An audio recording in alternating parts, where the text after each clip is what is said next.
Tá aí, nosso quadro Saúde em Dia hoje, para falar de algo muito importante, né?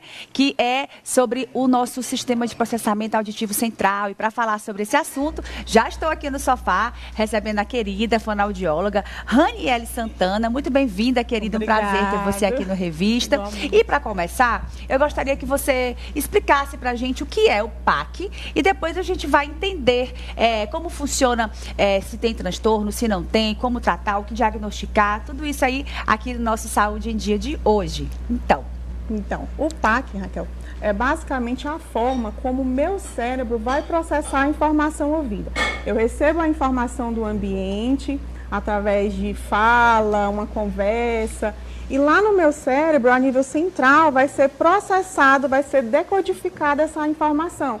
Vai ser a forma como eu vou compreender. Existe um conjunto de habilidades auditivas que o nosso cérebro processa para que a gente compreenda a mensagem que está sendo ouvida. Não Perfeito. É somente ouvir, existe uma diferença entre o ouvir e o compreender. Verdade. Né? Então, eu escuto com a minha orelha e o meu cérebro vai processar essa informação para eu compreender de forma adequada.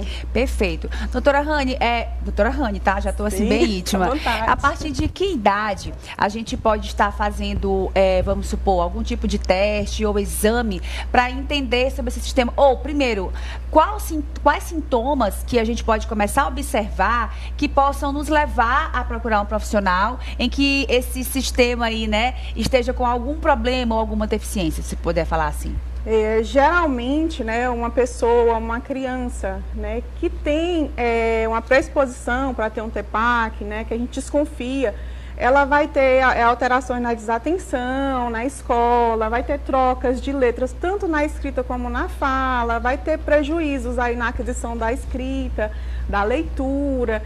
E aí já vai ser sinalizado, e aí leva ela a esse exame. Né? O exame do processamento auditivo é um exame indolor, que é feito em cabine acusticamente tratada pelo fonoaudiólogo, ou fonoaudiólogo, ele vai avaliar todas essas habilidades, se estão alteradas ou não, mediante essas queixas apresentadas. Você falou TPAC, né? Para quem está assistindo, para os leigos, traduza o que é o TPAC. O TPAC, ele é o transtorno do processamento auditivo central, certo? Aí, no caso, já o PAC é as habilidades auditivas. O TPAC, essas habilidades vão estar, uma ou mais habilidades vão estar prejudicadas. Né? A habilidade de processar a informação, tal como eu escuto e compreendo essa informação, como é que eu posso dizer? Mediante a vários estímulos no ambiente, eu recebo a informação, se eu consigo captar essa informação, compreender mediante a um barulho, né? Por exemplo, em sala de aula, uma criança que está em sala de aula, o professor está à sua frente, mas tem vários estímulos, uma borracha cai, tem sons externos, internos, crianças conversando ao seu redor. E às vezes ela não consegue, ela escuta, mas ela não consegue compreender aquela mensagem. Isso vai trazer prejuízos na sua aquisição. Entendi. E se, por exemplo, passou a fase ali da infância, hoje em dia, né, é mais comum a gente ter esse diagnóstico, a medicina evoluiu bastante, mas quem aí já tem uma idade mais avançada e toda a vida, mas eu acho que eu escuto bem, né? Eu escuto, mas não entendo, tem um pouco disso. Nos adultos, existe também um tratamento? Como que verifica? Como que a gente pode diagnosticar quem já está na fase adulta que precisa fazer o exame para poder saber se tem esse TPAC, né? É muito importante, Raquel, falar sobre isso, né? Às vezes existe sim o diagnóstico tardio, né? A criança passou por todas as fases, apresentou dificuldades na fase escolar, em toda a vida foi superada ali com bastante dificuldade porque não teve o tratamento adequado e quando chegou na fase adulta, né, ouviu falar sobre o TPAC e decidiu que iria buscar ajuda, né? Esse diagnóstico existe também, tanto no adulto como no idoso, e é tratável e a gente consegue desenvolver todas essas habilidades prejudicadas, habilidades de atenção, de memória, e assim por diante. Então, é importante, né, a gente saber, ficar também se observando os filhos, observando quem está próximo aí, quem convive também com pessoas idosas. Então, não é um tipo de doença crônica, né? Tem tratamento, você pode sim ter uma qualidade de vida, porque é muito ruim, né? Você tá com a pessoa e às vezes é até constrangedor. Oi, o quê? Não entendi. Hã? O quê? Aí parece que você tá assim no mundo da lua, aí às vezes você, né, cria até uma situação, poxa, fulano fala, ela não entende. Acontece muito isso também. É uma chega queixa com, muito né, com essa comum, queixa. Raquel. Muito comum a pessoa dizer muito né? Você pode repetir o que você disse novamente? Eu não entendi. Repete, por favor. Né? E a pessoa às vezes precisa falar um pouquinho mais pausado, né? Às vezes até modificar o tom da fala, né? As palavras, para que a pessoa que tem o TEPAC possa compreender, né? Na sala de aula mesmo, a gente orienta o professor a direcionar essa criança a sentar mais central, mais de frente para o professor, que ele possa falar, se necessário, repetir a informação mais de uma vez, algumas vezes, fazer a leitura de forma direcionada e diferenciada para que essa criança possa compreender. Perfeito. E, doutora, em média, quanto tempo dura esse tratamento?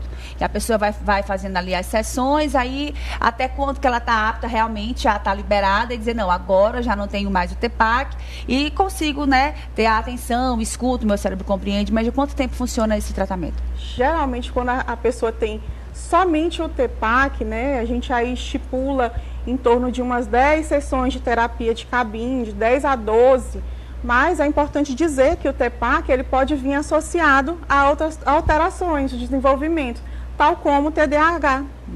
Tá? Ele pode vir associado, aí isso pode demandar um maior tempo de terapia, um maior tempo de sessão, uma atenção maior voltada para esse indivíduo. Até porque aí seriam tratamentos conjugados, né? Isso. Da parte da fono, junto com a parte psicológica, ali, Também, psiquiátrica. todo junto. Todo o tratamento fonoaudiológico, né, normalmente é integrado com a equipe multi, né? Entre psicólogos, psicopedagogos, né? Perfeito. É interessante todo esse cuidado e aproveitar também, né, que essa época de final de ano está chegando, criançada já está entrando de férias. É importante, né, levar ao fonoaudiólogo, que não é só esse profissional que vai, porque eu particularmente, eu sempre associava antes ao fonoaudiólogo aquela pessoa que vai ajudar a falar. Eu, quando era criança, eu tinha um problema de falar muito rápido. Não, hoje, de vez em quando, eu respiro, né, já que eu trabalho com a comunicação.